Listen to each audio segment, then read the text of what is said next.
عادت اور خیر ہے۔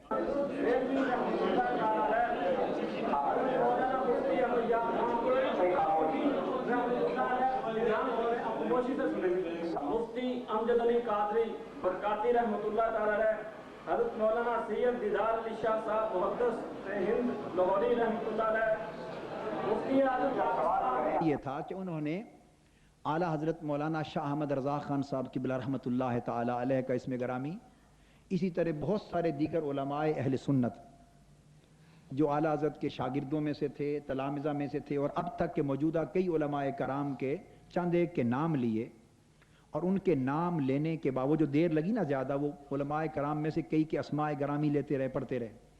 ان کے اسماء گرامی لینے کے بعد انہوں نے یہ کہا، سوال مجھ سے یہ کہا، سوال نہیں، کہ ان تمام علماء نے کہ رائے اور ان کے فتویٰ کے مطابق ان کا سوال دہرا رہا ہوں، ابھی اب میرا جواب نہیں شروع ہوا، ان کا سوال کا خلاصہ۔ تو انہوں نے سوال کیا کہ ان علماء جو نام انہوں نے لیے، ان کی رائے کے مطابق دیوبندی اور اہل حدیث وغیرہ کافر ہیں۔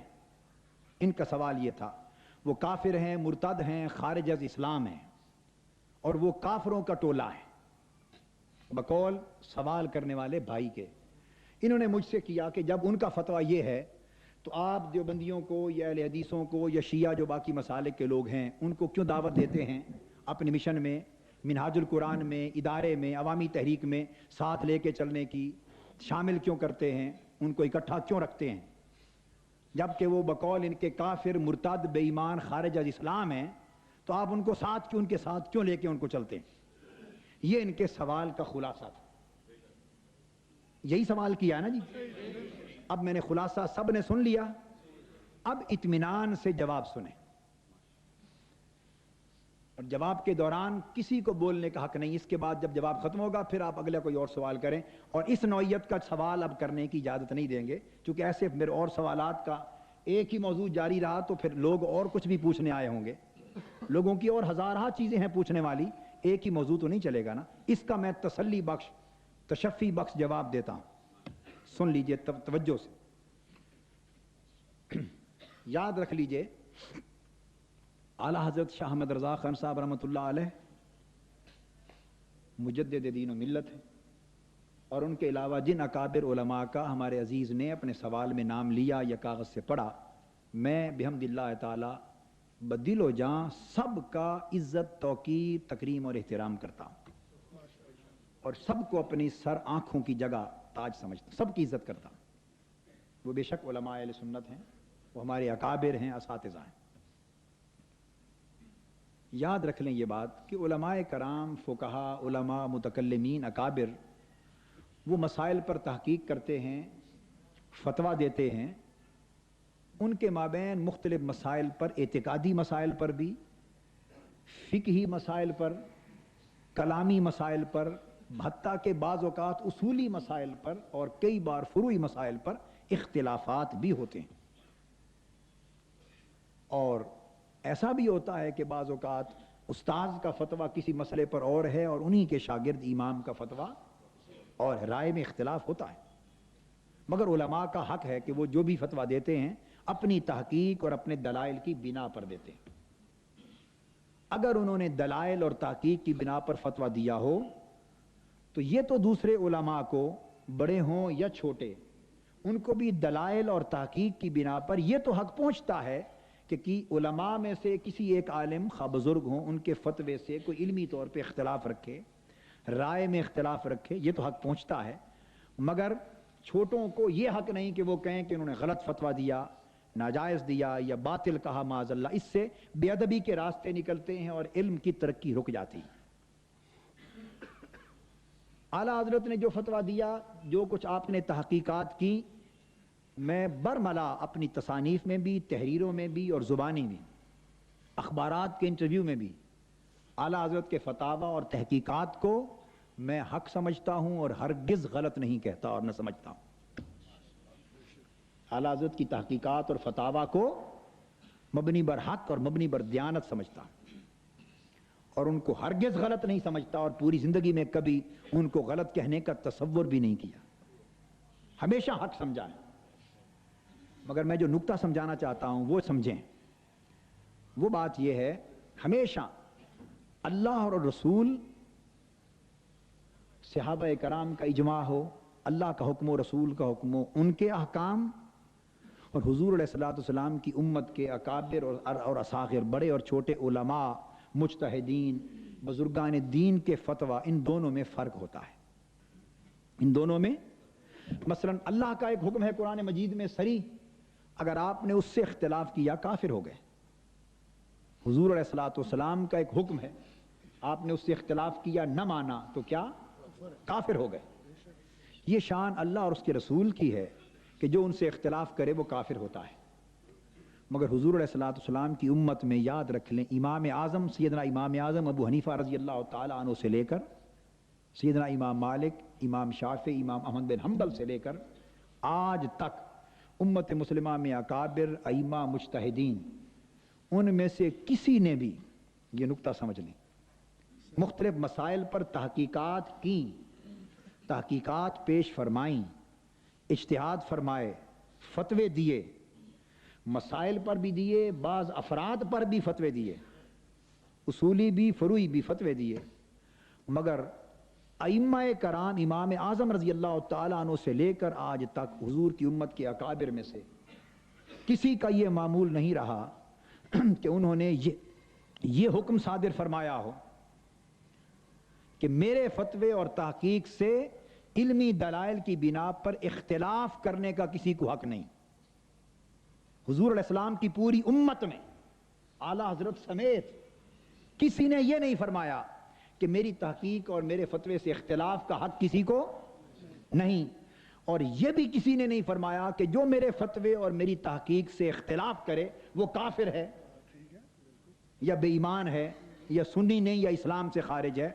ایسا حکم حضور علیہ السلام کی امت میں ائمہ، امام اعظم سے لے کے آج تک کسی نے نہیں فرمایا امت کو۔ فتوے دیے، تحقیق دی، حق پر مبنی تھی، ان سے اختلاف جنہوں نے کیا انہوں نے بھی حق پر مبنی کیا۔ اماموں نے اختلاف دلائل کی بنا پر اس کا راستہ ہمیشہ کھلا رکھا، کسی نے ان کی رائے کو مان لیا، کسی نے دوسرے کی رائے کو مان لیا، مگر نہ ان کی رائے ماننے والے کافر ہوئے اور نہ دوسرے کا فتویٰ اور تحقیق ماننے والے کافر۔ یہ ائمہ کی بات کر رہا ہوں، یہ ایک طریقہ چلا آتا ہے۔ حضرت مجد الفسانی رحمۃ اللہ علیہ نے ایک شخص کو نصیحت کی تھی، نصیحت، اس نے پوچھا حضرت نصیحت فرمائیں، آپ نے فرمایا بیٹے نصیحت یہ ہے کہ نہ کبھی خدا بننا نہ کبھی رسول بننا،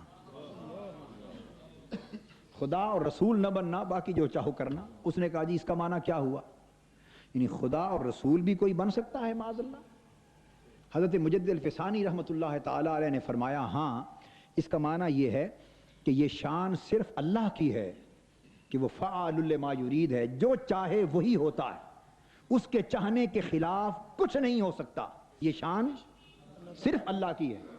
سو تم چاہو ضرور بھئی ایسا ہو جائے، ایسا ہو جائے، آج یہ کھانا مل جائے، یہ نوکری مل جائے، یہ عزت مل جائے، آج اتنا جلوس نکل جائے، یہ کپڑے مل جائیں، جو چاہو ضرور، مگر اگر تمہارے چاہنے کے مطابق کوئی بات نہ ہو تو کبھی جلال میں، غصے میں آگ بگولا نہ ہو جاؤ کہ یہ شان جو چاہے وہی ہو، یہ صرف اللہ کی ہے۔ بندہ کبھی چاہتا ہے ہو جاتا ہے، کبھی چاہتا ہے اس طرح نہیں ہوتا، اللہ کے ہاتھ۔ تو اللہ نہ بنانا اپنے آپ کو اور رسول نہ بنانا، اس کا مطلب یہ آپ نے فرمایا حضرت مجدد پاک رحمۃ اللہ علیہ نے کہ اس کا مطلب یہ ہے کہ یہ شان صرف رسول کی ہے کہ جو کوئی اس کی بات نہ مانے وہ کافر، جو ان کی بات اور حکم نہ مانے اور جو ان سے اختلاف کرے وہ کافر۔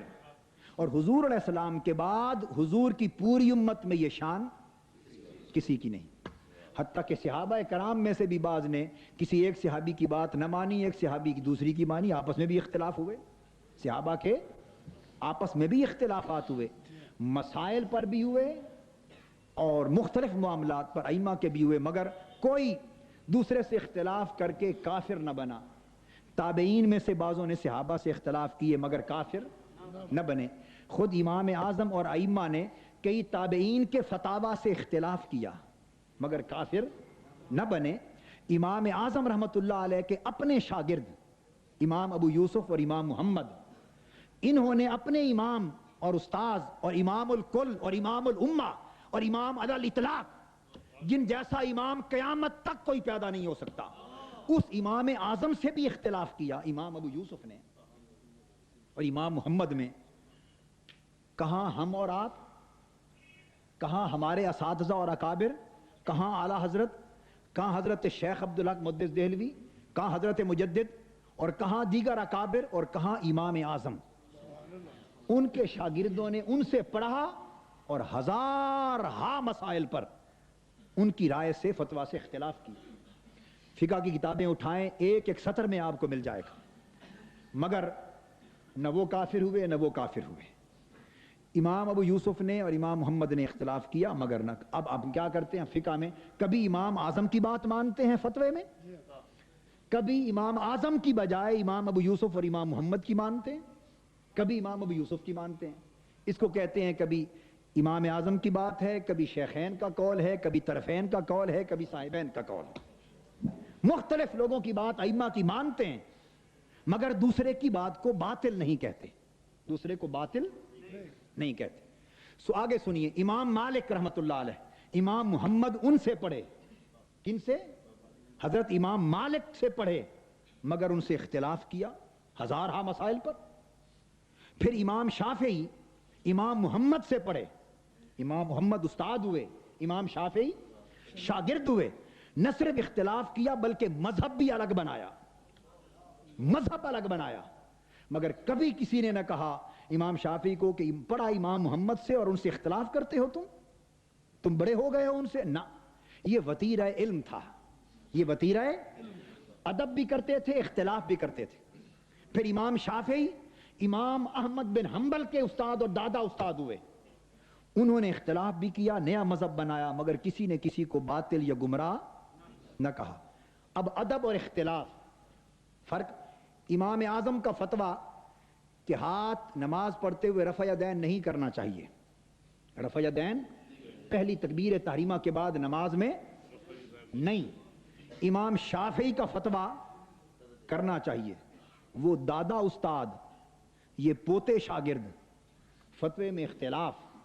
مگر امام شافعی رحمۃ اللہ علیہ جب کبھی بغداد حاضر ہوتے، سیدنا امام اعظم ابو حنیفہ رضی اللہ تعالیٰ عنہ کے بارگاہ میں مزار اقدس پر نماز پڑھتے تو رفع یدین یا آمین بالجہر نہ کرتے. فتویٰ اپنا تھا مگر اپنے فتوے کے خلاف کرتے. لوگوں نے پوچھا حضرت آپ کا فتویٰ اور تحقیق تو یہ ہے، یہاں آ کر کیوں آپ عمل نہیں کرتے؟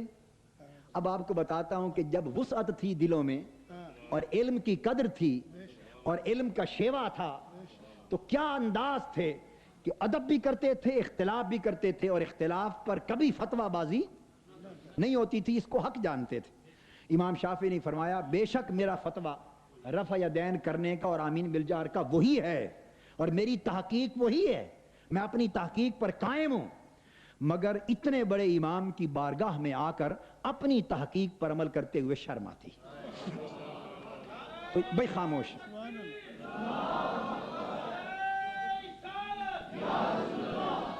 بھائی یہ چونکہ اب سمجھا رہا ہوں تو جلسہ تو نہیں ہے نا، نعروں سے اجتناب کریں، بات کو سمجھیں.